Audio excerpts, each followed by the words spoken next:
Boa tarde a todos, a todas. Vamos lá, esse boletim epidemiológico, ele é o boletim do dia do primeiro caso, que foi 26 de fevereiro. Amanhã teremos 30 dias, ou seja, teremos o primeiro mês. Então esse é o do 29º dia. Normalmente no 30º dia a gente faz o balanço de como foram esses 30 dias, quais eram as projeções que nós tínhamos 30 dias, 40 dias atrás, quais são as impressões que nós temos em relação ao comportamento desta virose no nosso país. Eu sempre expliquei para vocês que num país tropical nós seríamos o primeiro de grande escala a receber esse vírus, teríamos que saber como que ele se comportaria. Entrou pela nossa maior cidade, que é São Paulo.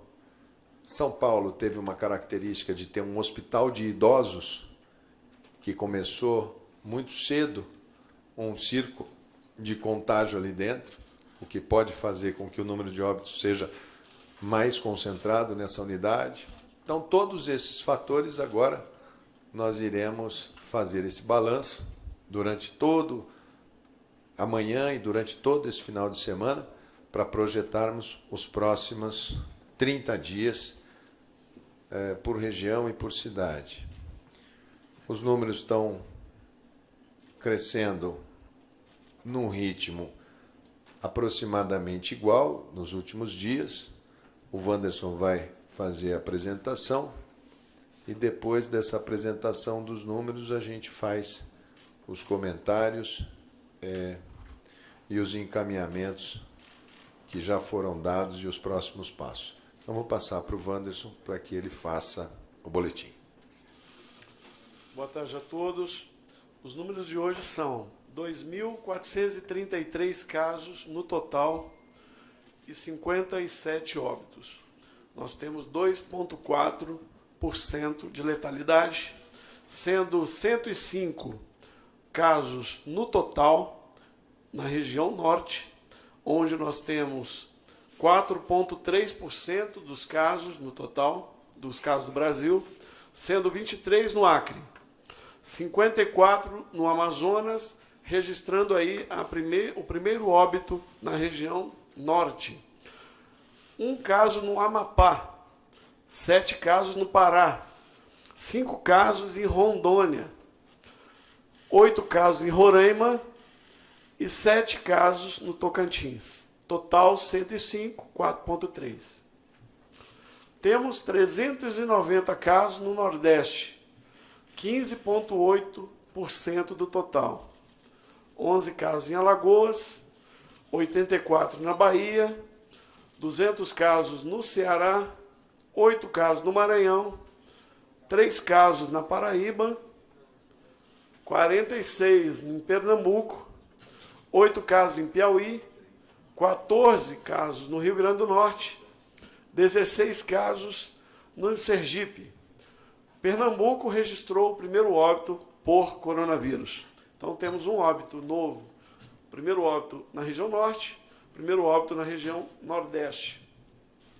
Região sudeste, 1.404 casos, 57,9% do total, 39 casos no Espírito Santo, 133 em Minas Gerais, 370 no Rio de Janeiro, 862 em São Paulo, sendo 6 casos no Rio de Janeiro,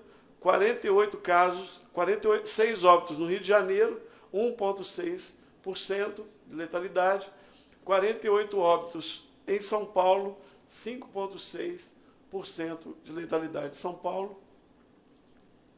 Temos na região centro-oeste 221 casos no total, dá 9,1%, 160 casos no Distrito Federal, 29 em Goiás, 24 no Mato Grosso do Sul e 8 casos no Mato Grosso.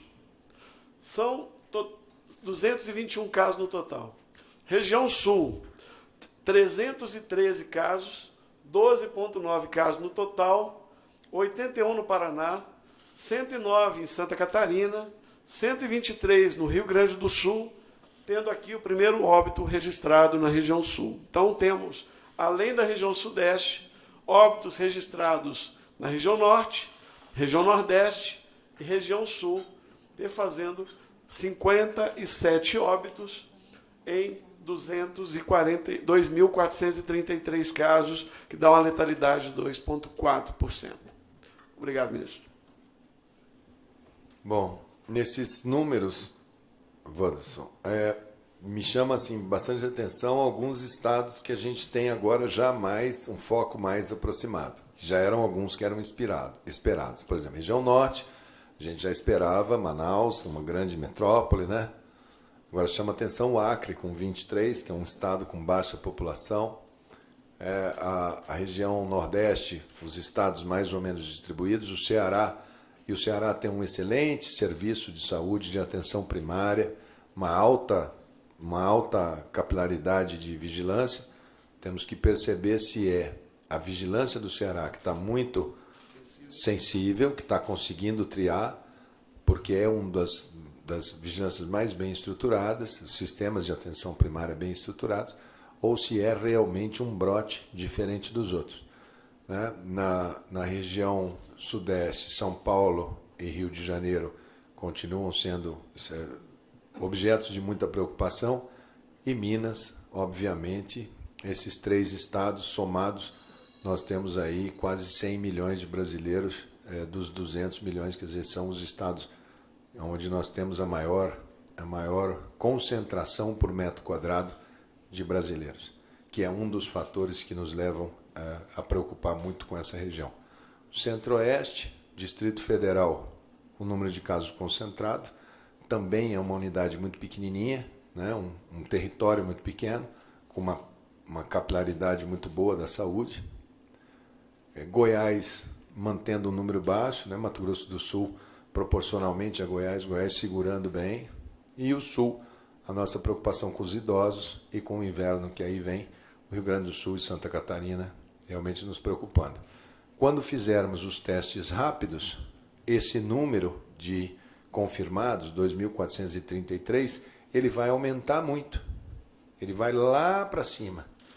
E o número de óbitos, esse sempre vai ser absoluto, porque a gente sempre consegue saber a causa-morte, faz o teste e a gente sabe.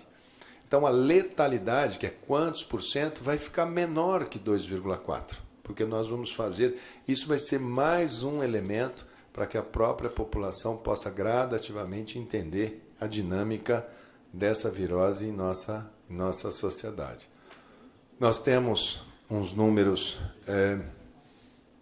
ao meu ver, dentro do que é o esperado para esse mês, mas vamos agora trabalhar até o final de semana para a gente saber quais são as projeções para o próximo. Isso, amanhã lança o painel do coronavírus com mais detalhamento. Aqui do meu lado esquerdo, eu vou passar a palavra para ele, está o Denizar Viana. Denizar é o secretário nacional da SCTI, Ciência, Insumos e Tecnologia Estratégica do Ministério da Saúde. E o Denizar vai abordar algumas iniciativas e principalmente dar luz, pacificar essa questão ligada à cloroquina. Obrigado, ministro. Boa tarde a todos. Queria primeiro apresentar algumas das ações em curso da Secretaria de Ciência e Tecnologia de pesquisas aplicadas diretamente a dar resposta para a população. Na área dos ventiladores, onde há uma preocupação muito grande do Ministério da Saúde de prover a população, principalmente aqueles casos graves que vão para a UTI, que a gente tenha uma capacidade instalada de ventiladores. Há pesquisas em curso, inclusive de instituições nacionais que estão oferecendo a oportunidade de usar um mesmo respirador e ventilar mais de um paciente ao mesmo tempo. Isso é uma das iniciativas que vão dar uma escala maior para a assistência desses pacientes. Também nessa área de ventiladores, nós estamos investindo muito nas impressoras 3D, que são impressoras que nos permitem fabricar rapidamente aqueles componentes dos ventiladores que acabam se desgastando muito rapidamente, para que a gente possa suprir a população. Então, esse é o primeiro ponto. Nós queremos que essa pesquisa dê retorno rapidamente para as demandas da população. Na área de fármacos, que há uma preocupação grande que nós tenhamos medicamentos com ações específicas para o novo coronavírus, está em curso vários estudos, inclusive estudos com a Organização Mundial de Saúde, de diferentes braços para testar diferentes compostos com ações antiviral. Isso é muito importante porque, ao longo dessas pesquisas, nós já vamos detectar aqueles que funcionam e que poderão ser utilizados diretamente nos nossos pacientes. E eu queria hoje abordar com mais detalhe a questão de um medicamento muito promissor, em que o Brasil detém uma experiência muito grande de mais de décadas no uso desse medicamento para tratar pacientes com malária na região norte, mais de 200 mil pacientes por ano. O Brasil conhece muito, tem grandes pesquisadores que lidam com esses pacientes, e nós tratamos com um medicamento chamado cloroquina. Esse medicamento é um medicamento que já provou que tem várias ações no ciclo de replicação do vírus. Ele consegue alterar a evolução do ciclo do vírus em condições in vitro. Os estudos clínicos em humanos, eles ainda estão em curso. Alguns estudos foram publicados recentemente, teve grande repercussão na mídia, com um medicamento análogo da cloroquina, chamada hidroxicloroquina. E é importante que tenham em mente que é o mesmo medicamento, só que a hidroxicloroquina, no uso crônico, ela dá menos eventos adversos. Porque quando se usa cronicamente esses medicamentos, você pode ter deposição e causar prejuízos na visão. Só que o que a gente vai propor aqui, que eu vou apresentar, é um protocolo específico de curto prazo, são 5 dias de tratamento, para que a gente possa tratar os pacientes hospitalizados com essa condição. Quer dizer, os pacientes que vão para o hospital, que têm as formas graves da doença, nós sabemos já que a letalidade, a mortalidade desse grupo é muito alta. Nós temos que oferecer alguma alternativa. O que nós fizemos? Nós buscamos a literatura científica e identificamos que realmente ainda há lacunas do conhecimento, mas para esse grupo de pacientes que tem uma mortalidade muito alta, que nos pacientes críticos, que vão para a CTI, um choque, necessitando de assistência ventilatória, isso pode chegar a 49%. Quer dizer, de cada 2, um paciente vem a falecer. Nós temos que oferecer alguma alternativa terapêutica. E a opção foi, dado o nosso conhecimento no uso desse medicamento, e a opção de utilizá-lo num curto espaço de tempo, nós optamos em oferecer, dentro dos hospitais, essa alternativa terapêutica.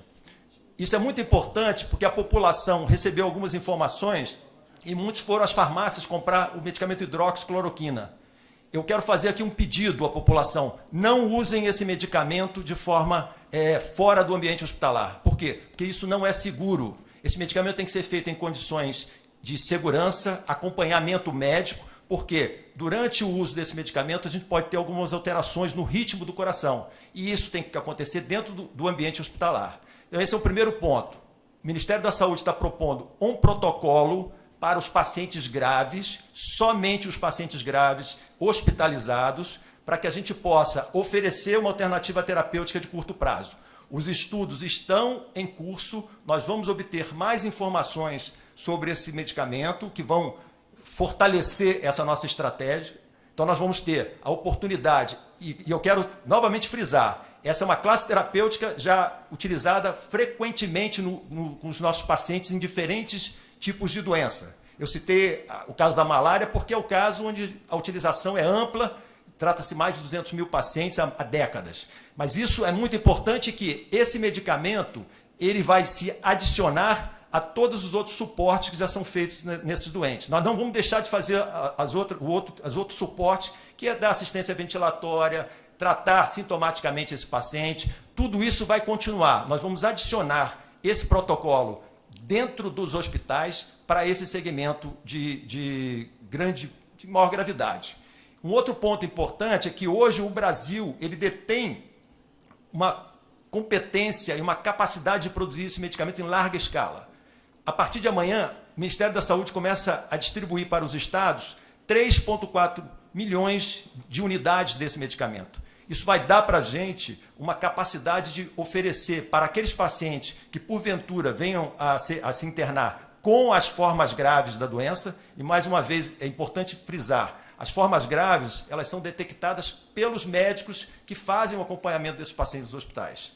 Nós não estamos, e novamente frisamos, e esse medicamento não está indicado para prevenção do Covid-19, não está indicado nas formas leves fora do ambiente hospitalar.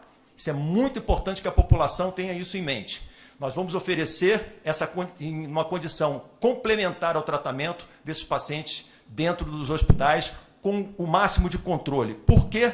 Porque quando a gente pesa a relação entre riscos e benefícios, os benefícios superam os riscos nesse subgrupo de pacientes. Então, nós vamos oferecer mais uma alternativa terapêutica para que a equipe médica possa atuar no tratamento desses pacientes, e nós esperamos que os resultados preliminares eles possam se expressar no dia a dia desses pacientes. E, mais uma vez, toda a nossa equipe da Secretaria de Ciência e Tecnologia vai estar acompanhando isso, os novos resultados que surgirem, para que a gente possa fazer os ajustes necessários. Sintetizando, tratamento de curto prazo, 5 dias, isso confere muito menor toxicidade, vai ser sob controle e nós vamos monitorar passo a passo do uso dessa terapêutica nos pacientes do SUS. Muito bem.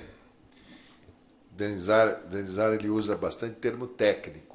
Então, duas coisas aqui que eu quero traduzir para vocês, que às vezes tem muita gente que não acompanha o termo técnico. Esse é um medicamento que a gente usa para malária e algumas outras situações, como lúpus, artrite reumatoide, que se beneficiam desse medicamento. Existe muito pouco trabalho sobre ele. Existem algumas evidências, mas muito frágeis. O mundo está fazendo uma grande pesquisa. O que ocorre na prática é que as pessoas, quando elas estão muito graves, a família solicita, fala, eu gostaria que tentasse, o médico solicita, eu quero prescrever para esse doente, apesar da pesquisa. O que o Ministério da Saúde está fazendo é deixar no arsenal, deixar à mão do profissional médico assistente. Se ele entender que aquele paciente grave pode se beneficiar desse remédio, o que nós vamos fazer é deixar esse remédio ao alcance dele. O Brasil tem vasta experiência, os médicos brasileiros, nos efeitos colaterais e no uso desse remédio, já que o Brasil tem uma das maiores áreas do mundo de incidência de malária, principalmente lá o pessoal da turma da Sociedade de Medicina Tropical, lá de Manaus, que tem uma vasta experiência, são aquelas pessoas que sabem como que ele se comporta. Esse medicamento pode fazer, o Denizar falou, arritmia, que é aquela sensação, o coração começa a bater um pouco fora do ritmo, né? Pode fazer aumento das enzimas hepáticas, o fígado pode achar um pouco ruim. Então, o nosso protocolo foi feito com o que o Brasil conhece, da maneira como a gente trata, pelo tempo que a gente trata, e tem que ser monitorado. E alertamos, aqueles que vão na farmácia, que querem remédio para malária, podem eventualmente fazer do efeito colateral, do efeito adverso, um efeito muito prejudicial à sua saúde. Então, se você cometeu essa iniciativa mediada pela falta de informação ou escutou alguma coisa, o mais correto a fazer é pega a caixa, vai na farmácia, entrega para o farmacêutico, entrega num hospital ou vai num posto de saúde, porque se você não tem malária, se você não está em área de malária, se você não tem lúpus, não tem artrite reumatoide, você não deve fazer uso desse medicamento, porque ele é somente para fazer uso sob orientação médica. Hoje nós definimos aqui, dos recursos que chegaram, nós vamos repassar 600 milhões aos municípios, estados e municípios, não é isso? De acordo com a pactuação. Isso. Na primeira leva eu tinha mandado 415 para as secretarias estaduais. Agora mandarei 600 milhões que cada estado deve dividir. Se vai para município, eu mando diretamente para o Fundo Municipal de Saúde, ou se vai para o estado. Por que que existe isso? Nós temos estados, por exemplo, como o estado do Pará, vou dar um exemplo. Toda a parte hospitalar, quem faz é a Secretaria Estadual. Os municípios fazem só atenção primária. Então, lá, a divisão deve seguir aquela lógica. Nós temos estados em que o Estado não faz nenhuma atenção especializada, ela é toda do município. Então, cada estado vai fazer hoje, rapidamente, a sua divisão, de como que ele vai fazer a alocação, e informa amanhã para, dentro das orientações que nós demos, apontarem quais são os municípios onde vai ter atendimento de maior complexidade, pacientes que vão necessitar eventualmente de leitos de maior complexidade, para a gente poder fazer o repasse e poder repassar para que eles todos possam fazer bom uso desse recurso. Quando a gente faz a alocação por valores, por exemplo, vou dar um exemplo bem fácil de vocês entenderem. São Paulo, por exemplo, que tem 45.752.000 pessoas, 757 pelo censo, vamos repassar 130.313.000. Mato Grosso do Sul, que tem 2.772.342, vamos repassar 7.896.000 e assim sucessivamente, só que agora concentrado nos municípios. Isso foi fruto da discussão que tivemos com os prefeitos de capitais e das cidades de regiões metropolitanas. Os recursos que forem necessários, nós iremos repassando para esses municípios. Algumas colocações que foram feitas pelos estados, me foi colocada a questão dos insumos, questão de equipamentos de proteção individual. Eu vou passar para o Gabardo para que o Gabardo possa dizer aonde estão, como estão. Nós sabíamos que nós teríamos uma dificuldade de abastecimento, agora que a China dá sinais de que as suas fábricas estão voltando a produzir num ritmo melhor. Então nós esperamos chegar até essa fase, estamos monitorando em todos os estados, agora começamos a chegar, essa semana começou a chegar estado por estado. Aonde que nós estamos tendo dificuldade? Essa questão de paralisar tudo, de fechar tudo, colocou muitos voos de passageiros não decolaram. Então tem muito estado que a gente está tendo que fazer abastecimento por via terrestre, que poderiam ser feitos por via avião. Nós vamos ter que refazer o Centro de Logística Nacional para a saúde, para poder ver, porque essas malhas aéreas, às vezes os voos são cancelados no dia e a gente precisa reestruturar isso.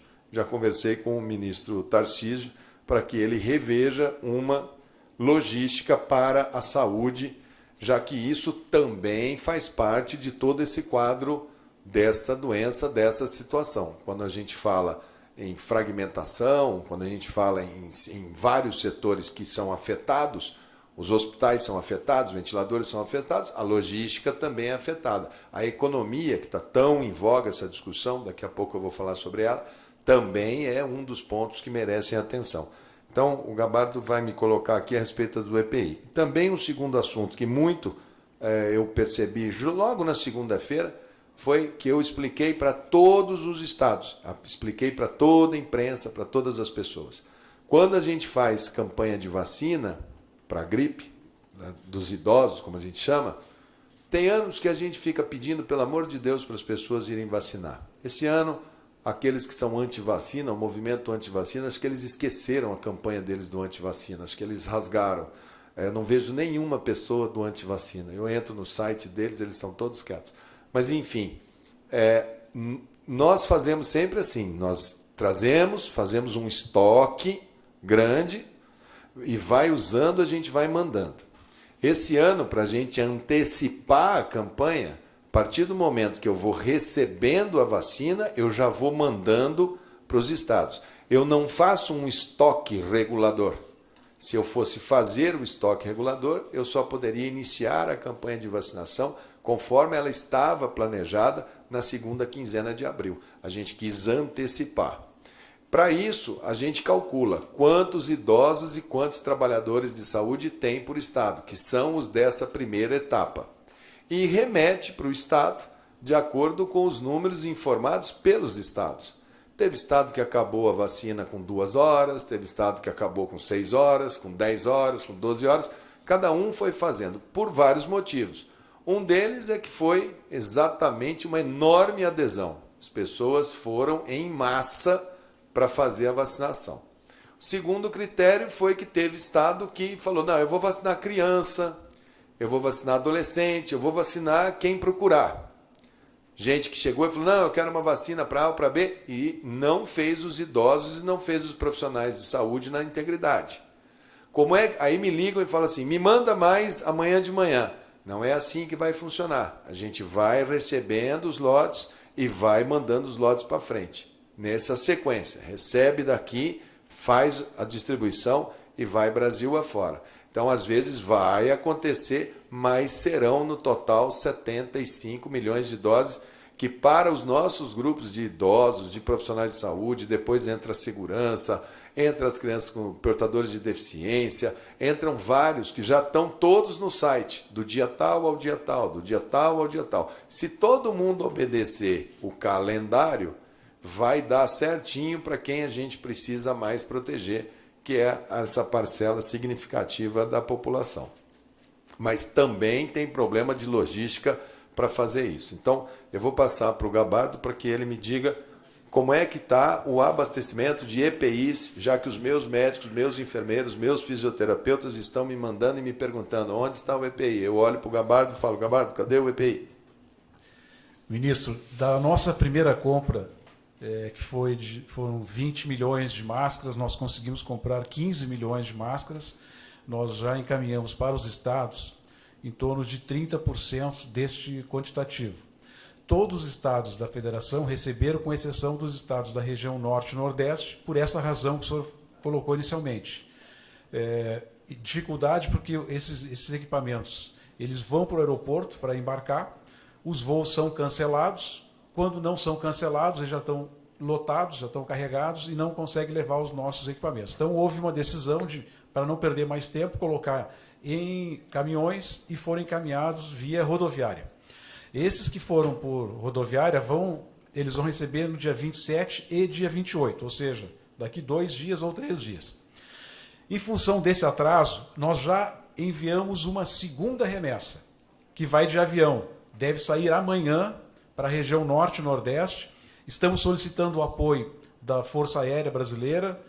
Estão discutindo se vai num avião próprio da FAB ou se vai ser locado um avião lá pelo Comitê de Gestão da Crise, lá na Casa Civil. Mas, enfim, amanhã será disponibilizado um avião para fazer essa remessa para a região norte e nordeste. Para o restante do país, já está sendo encaminhada essa segunda parcela das máscaras. Nós já fizemos 3 licitações. Nós, a partir de agora, nós vamos abastecer os estados. Semanalmente, nós vamos mandar um quantitativo bastante considerável de máscaras. Amanhã, nós vamos fazer o levantamento dos primeiros 30 dias. Então, amanhã nós vamos apresentar o que nós já compramos de equipamentos de proteção individual, o que nós já encaminhamos para os estados e o que nós temos em estoque e o que a gente tem para receber. Então, essas informações amanhã serão disponibilizadas no nosso relatório de 30 dias, toda a gestão aí dos equipamentos de proteção individual. Os respiradores, várias fábricas, conforme o senhor já até colocou na última entrevista coletiva, estão fazendo um trabalho intensivo, trabalhando 24 horas por dia para aumentar a sua produção. Começam a entregar respiradores em 30 dias. Os primeiros respiradores dessa fabricação excepcional que nós estamos fazendo, nós vamos receber em 4 semanas. Então, tem uma projeção de receber em 30 dias, 60 dias e 90 dias. Muitos respiradores nós estamos comprando diretamente na China, estamos importando. Esses equipamentos vão chegar antes.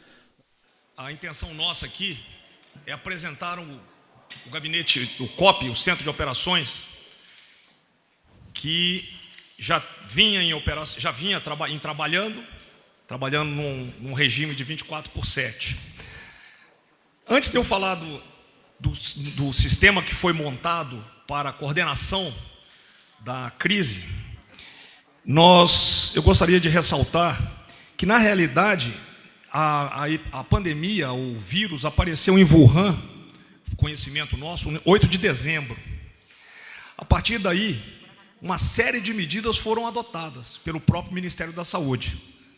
Se os senhores olharem, se vocês pesquisarem, os senhores vão ver medidas adotadas 3 de janeiro, quando ele cita esclarecimentos à OMS, do tamanho do problema que ainda não se tinha, e a OMS classificou como risco moderado.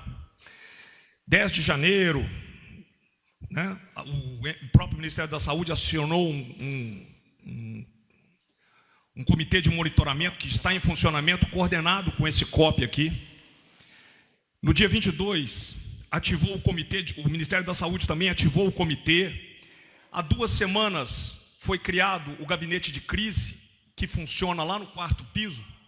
Neste gabinete, os secretários executivos se reúnem, hoje, atualmente, boa parte por videoconferência, em mais de uma sala, em diversos setores aqui do Palácio, onde os órgãos federais e os ministérios, eles coordenam as suas necessidades e atualizam as informações. No dia 20, nós ativamos o COP, o Centro de Operações do Covid, que foi agora apresentado para a imprensa. Esse COP foi ativado exatamente para realizar a coordenação entre todos os atores envolvidos. Hoje também já está disponível um site para doações, e nós abrimos também, a Secretaria de Governo está informando aos governadores, existe um outro site exclusivo para os governos de Estado, acesso mediante senha, para os governos de Estado conversarem com o COP, apresentando as suas sugestões e necessidades. Esse COP, ele mantém a situação, a consciência situacional, recebendo dados atualizados e coordenando, além de tudo, a logística do que for necessário.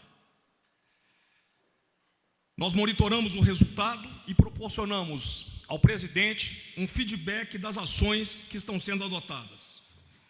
Inúmeras ações foram e continuarão sendo tomadas para o solucionamento dessa crise de natureza e magnitude ímpar, para a qual ainda não existe modelo de solução. Então, o que nos cabe é acompanhar, monitorar, propor soluções adaptadas à realidade do nosso país. Eu vou deixar com os senhores para perguntas técnicas, o Heitor, que é o subchefe de articulação e monitoramento da Casa Civil da Presidência, e também é o chefe do COP.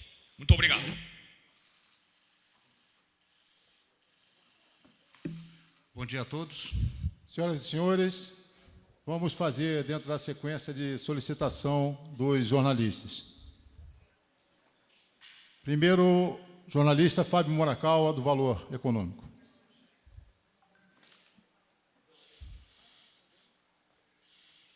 Olá, boa tarde. Boa tarde. Eu gostaria de fazer essa pergunta para o ministro também, mas ele não está aqui. Que o presidente determinou ontem, reforçou hoje, que o país deve abandonar a estratégia de isolamento horizontal para passar a adotar uma estratégia de isolamento vertical, que seria isolar os mais idosos e isolar as pessoas mais vulneráveis à doença. A Casa Civil é responsável pela coordenação dos ministérios, assim como esse gabinete que foi criado, né, para fins de coordenação. Então, eu queria saber se o governo todo, em coordenação, já vai começar a trabalhar pelo isolamento vertical das pessoas, ou seja, vai trabalhar seguindo a diretriz de que as pessoas devem voltar ao trabalho, devem deixar o isolamento e manter apenas em casa as pessoas idosas e as pessoas mais vulneráveis à Covid-19. Obrigado. Essa pergunta foge ao escopo do Centro de Coordenação de Operações que a Casa Civil instalou. Então, eu solicito que ela seja dirigida diretamente ao ministro da Casa Civil.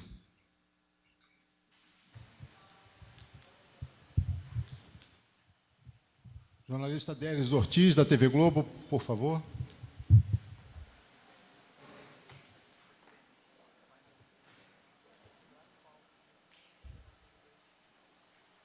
Bom dia. Eu queria saber, já que o senhor não pode responder a pergunta que eu gostaria de fazer, que é na mesma linha do colega, Certo. mas fica a pergunta, como é que vai ter esse relacionamento desse comitê com os estados à medida em que, depois do pronunciamento do presidente, os governadores já se posicionaram e hoje à noite vão dar um posicionamento oficial dos 27 estados de que estão rompendo com essa orientação e cada estado vai manter a orientação que é dada pela Organização Mundial de Saúde, que é do isolamento, neste momento onde o vírus está se espalhando. A Casa Civil realiza, por intermédio do Centro de Coordenação de Operações, uma articulação com os governos de Estado, utilizando para isso, evidentemente, a Secretaria de Governo. Nós temos, desde ontem, junto aos governos de Estado, um site em que nós possibilitamos ouvir as demandas de cada governo de Estado e endereçá-las aos ministérios, agências e instituições às quais nós coordenamos. Sobre esse posicionamento dos governos, nós vamos aguardar a orientação do presidente da República e do ministro da Casa Civil. Nós mantemos aberto esse canal por intermédio do Centro de Coordenação e Operações aqui na Casa Civil. Mesmo sabendo que, dos dois lados, as direções são diferentes. Os estados querem o isolamento e o governo federal indica noutra direção, contrária a tudo que o mundo de cientistas, especialistas em infectologia, a Organização Mundial de Saúde, Espanha, Itália, Estados Unidos estão fazendo. Como eu te falei, essa é uma decisão do nível político. O nosso nível é de manter abertos esses canais e nós estamos mantendo e eles têm sido até o momento bastante efetivos. Evidentemente, essa parte vai ser tratada pelo presidente da República, ministro da Casa Civil e demais atores no nível político. Obrigado. Felipe Frazão, Estadão.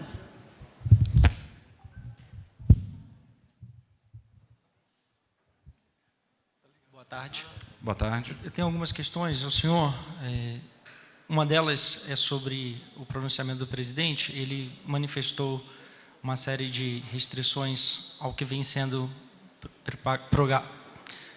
propagado pelo Ministério da Saúde, as orientações em relação ao confinamento e isolamento social, especificamente em relação aos órgãos federais, como universidades, lotéricas, órgãos que fazem atendimento direto ao público. Serão reabertos?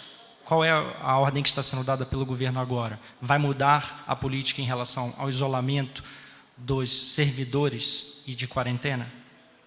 Do Centro de Operações de Coordenação da Covid-19, nós não recebemos nenhuma ordem. O que existe é a categorização de serviços essenciais que foram já disponibilizados por meio de medidas legais da presidência e dos órgãos competentes para isso. Então, por enquanto, continuam universidades paralisadas as aulas, os outros órgãos do governo que prestam atendimento direto à população estão fechados, parados. Até o que chegou para mim, como subchefe de articulação e monitoramento, é que tudo continua. Nós vamos verificar se há uma diretriz diferente e, obviamente, nós a seguiremos. E com relação a exportações de insumos de saúde, insumos médicos, que foi decretado, que precisa de aval agora da Anvisa, né? A determinação do governo é essa. O que já foi liberado nesse período e por que foi liberado? O que ocorre no que se refere às exportações, essa é a sua pergunta, elas estão sendo monitoradas e articuladas pela Receita Federal, pelos órgãos que têm responsabilidade sobre isso, e cada caso está sendo tratado de per si, porque existem necessidades e demandas, né? Demandas que nós precisamos atender. Então, nós optamos por avaliar cada caso. No que se refere à decisão de liberação ou não, essa pergunta deve ser endereçada ao Ministério da Saúde e à Receita Federal Brasileira. Mas o centro não tem um número de quantos pedidos já foram liberados excepcionalmente nesse período? Comigo aqui eu não tenho, mas nós possuímos esse controle. Ok, obrigado. Nada. Gustavo Maia, do Globo.